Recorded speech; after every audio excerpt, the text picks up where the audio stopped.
Hi, I'm Joe, and I'm here to review Paul McCartney's album Press to Play. Press to Play was released in 1986, and in general, it's an album that Paul has not spoken very highly about over the years in interviews.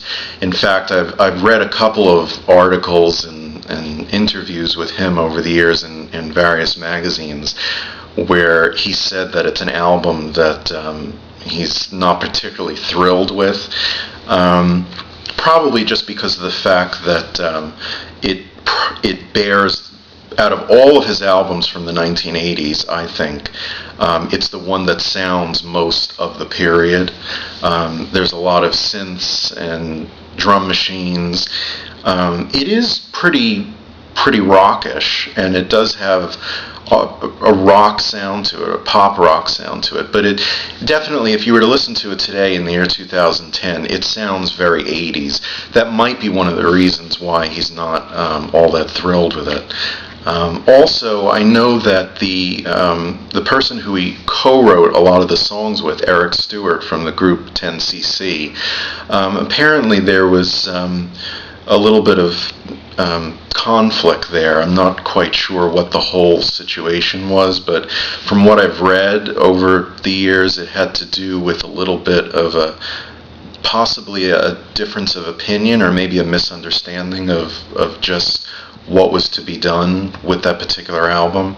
In any case, the album itself, I think, is underrated, and I think that it holds up fairly well. There's some very good songs on it. There's some really good, strong Paul McCartney songwriting on it. Just to give you a little bit of a review of the track listing, Stranglehold is a rock track. There's also a really good video for it too, if you can find it. It wasn't on the McCartney Years DVD set for whatever reason, I'm not really sure, but if you ever find the video, probably maybe even on YouTube, it's available. It's worth checking out. Good Times Coming, Feel the Sun is a really good piece of McCartney songwriting, and really works well. Talk More Talk is very 80s. That's probably the best way to describe it. Footprints is a really nice, almost kind of Latin sounding song with a bit of a Spanish guitar on it. Beautiful song, really nice, very underrated. Only Love Remains is probably my favorite track on the whole album. It's a very majestic sounding McCartney ballad. I think it's one of the best songs that he's written, at least one of the best ballads he's done. The video is great also. Again, it was not on the McCartney Years DVD. I think it was unfairly left out because it's a great video and it's a wonderful song.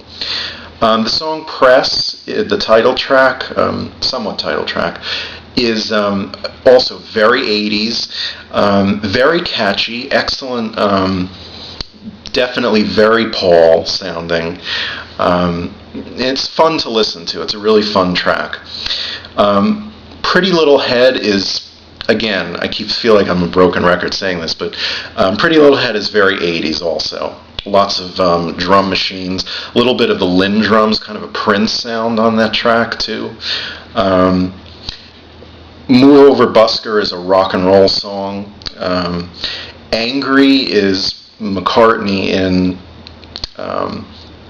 rare form, pretty much venting about stuff and rocking out.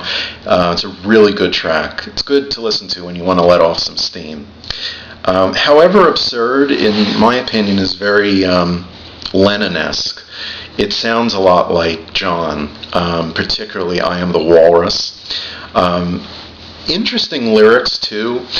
It's a stretch for Paul, but he pulls it off really well.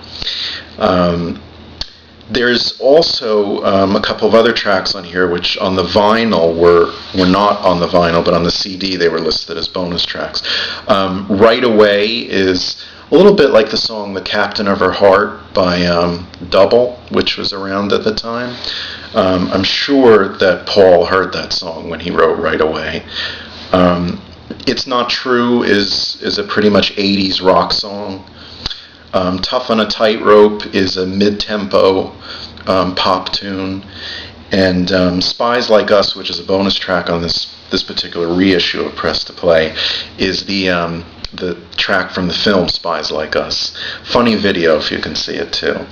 And Once Upon a Long Ago, the long version, is a longer version of a song from All the Best, which was a compilation released the following year. This is a little bit of a different version of that track. By the way, Once Upon a Long Ago was not on the United States version of All the Best. It was only on the UK version, the European versions. They left it off in the USA. So overall,